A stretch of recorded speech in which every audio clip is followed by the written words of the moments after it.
What up? What up? What up? It's wolf time.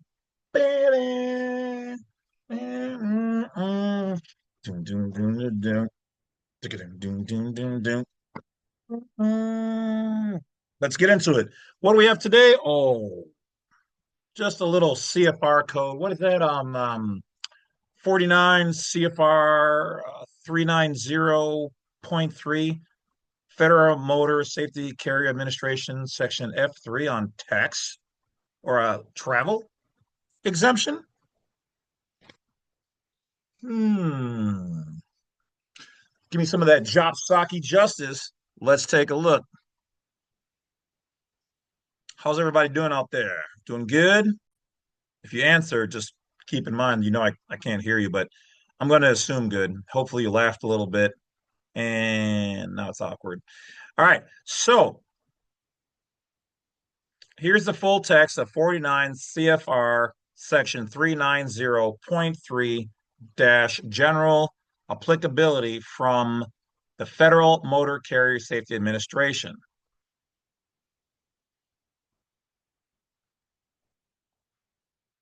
It says pay special attention to subsection F3, which provides an exemption for occasional transportation of personal property by individuals, not for compensation and not in the furtherance of a commercial enterprise. So they talk about where things are applicable. Okay, so they talk about it. All employers, all employees, all commercial vehicles, all commercial motor vehicles. This is why when you're looking at for the cops out there, good people, the good ones. I mean, the bad ones should listen too, but we already know they won't. And you lawyers, same thing. Judges, the stupid ones. Anybody stupid. Hell, anybody smart and doesn't know this, them too. What are they telling you in this section? They're saying that they have absolute control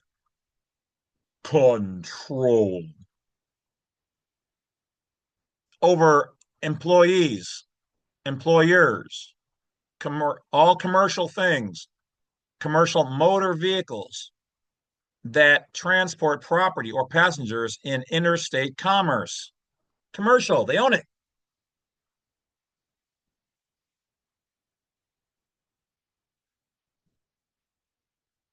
This is one of the reasons why we don't use the word employer, employ, or employees on the passport, etc.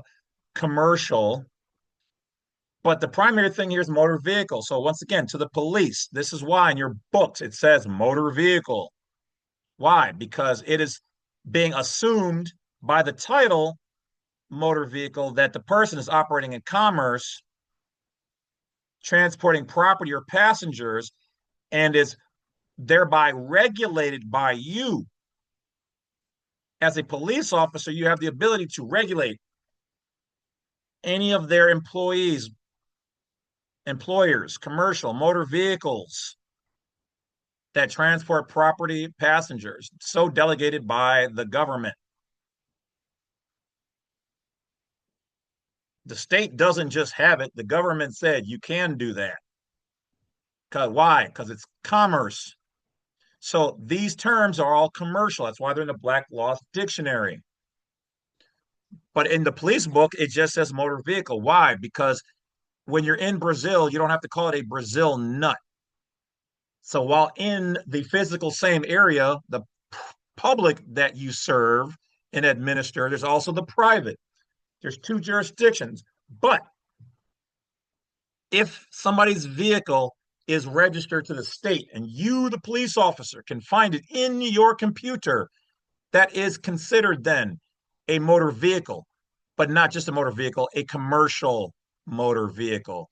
Motor vehicle is the short term for commercial motor vehicle because when in Brazil, you don't ask for Brazil nuts. You just say, I want a sack of nuts. So when you're in the commercial world, you don't have to keep saying, well, you're a commercial vehicle. I've never heard a cop, nor will he ever, other than maybe for like a CDL, because it's a commercial driver's license. Okay. but it's the same as what you have, except yours is not regulated or authorized to do big rig stuff or dangerous chemicals. You have a baby driver's license. So they don't put commercial on there, but the word driver is commercial. The word drive in Black Law's dictionary means commercial, one hired for commerce, public, transport, subject to regulations. So your baby one just says driver's license. Why do you think you can just jump into Uber or do like some limo driving and whatever else, or even operate like a larger truck, but not a big one? That larger truck, all those things I just mentioned, those are all commercial. Even the police officer's car is commercial. When you do it properly, you have removed yourself. So, police officers, you can't do this with your patrol car.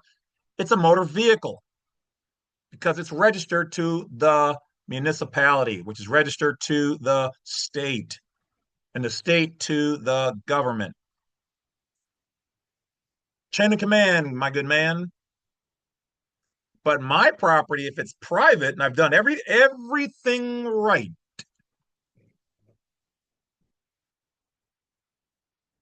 then these general rules, including the states, which are a subchapter of the government, I am not subject to. I'm in private capacity. I'm not doing anything commercial. I have the right to use the interstate. Government says so.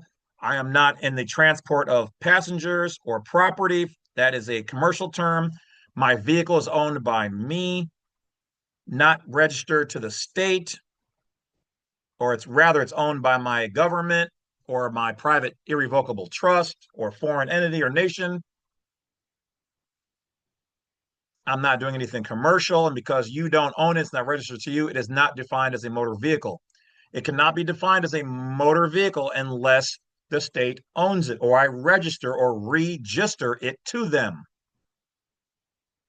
The law states if you own something, you can name it. I can't come to your house. I can't come to the officer's house, the judge's house, and rename his dog. They're so used to us not knowing the law and not fighting back. We allow them to name things, but hell, they're not even really naming our shit. We're giving them our shit. And they're saying your shit is now this. So it's not even really their fault. It's your fault. But keep in mind, there's nothing wrong with regular driving.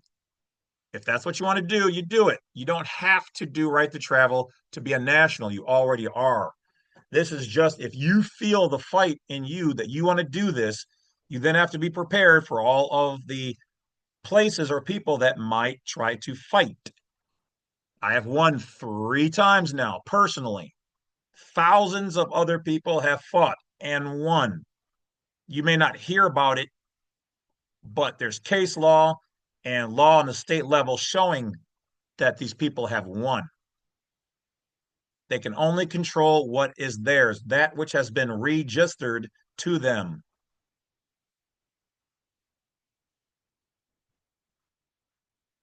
So now let's step down to F and let's see what it has to say here. Because everything up here, everything that they put down, those words, they own, they control, they have a separate dictionary for the same words. You think you understand what the word employer means, you have to read it in their book, or motor vehicle, you have to read it in their book. These may look like American words, but they're not. They're English, but they have a different jurisdiction. Some people call it pig Latin, dog Latin, legalese. It's legal maritime admiralty rhetoric. Their stuff. So, but here the government has a little something, something for you. So don't go thinking the government is all bad. Info F. Exceptions. Unless otherwise specifically provided, The rules in this subchapter do not apply to 1. All school bus operations as defined in Section 390.5, except for Sections 391.15 and F, 392.15, 392.80, and 392.82 of this chapter, Govregs. 2. Transportation performed by the federal government, a state, or any political subdivision of a state, or an agency established under a compact between states. Okay. So they're telling you who's exempt from being considered public commerce. States. Govregs. 3. The occasional transportation of personal property by individuals not for compensation and not in the furtherance of a commercial enterprise. So what are they saying here? The occasional. So this makes it sound like if you're doing this here and or there, but once again, they're putting a little lean on it. Why? How do we know that? Because they're using the word transportation. It's saying the occasional transportation. This is a commercial word of personal property by who? Individuals. Individuals are not subject to this unless they register themselves and their property to the government or to the state. So they start off strong with trying to obfuscate to a degree this right by saying the occasional transport, commercial, commercial, commercial. But then they go of uh, personal property, which is nothing that they can control or own unless we give it to them. Individuals, usually meaning when used by the government to a living person or being, their creators, their masters, we state citizens and nationals, not for compensation. Not for compensation means not for commercial. Not for commercial means not in the public. And not in the furtherance of, and then they break it down, commercial enterprise. So they tried to taint it a little bit. They're saying, well, look, if you occasionally, as a private state citizen and national, want to actually transport, meaning you're doing it kind of for money. I mean, but you're not really doing this as a normal commercial enterprise, then you're exempt. This is your right to travel. Then also the transportation of unalived people, fire trucks.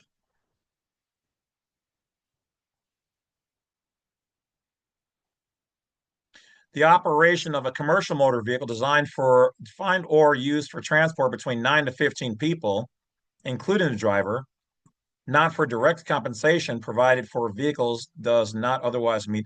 So this would be like if, like, let's say one of my favorite bars out there, they have a little van that you can have up to, I think, 15, maybe 20 people. Now I understand why they all keep them the small size and they just have more than one of them. Because in any one transport, they would need special licensing to do what they're doing. But by keeping it to that number, they are exempt. And it's not a direct hire transportation. It's a gift, a benefit of going to the local baseball game.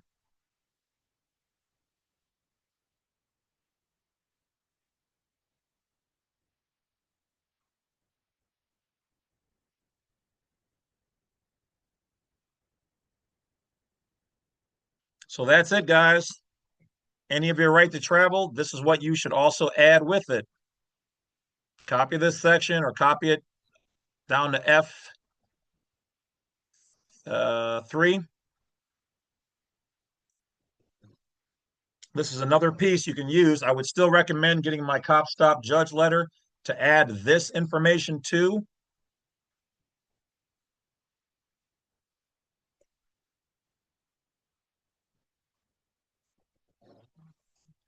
Be like Flynn. Get this information for the win. Who put you out? Who put you on it? Huh? Huh? What? Yeah. Take that. Take that. Take that. Take that.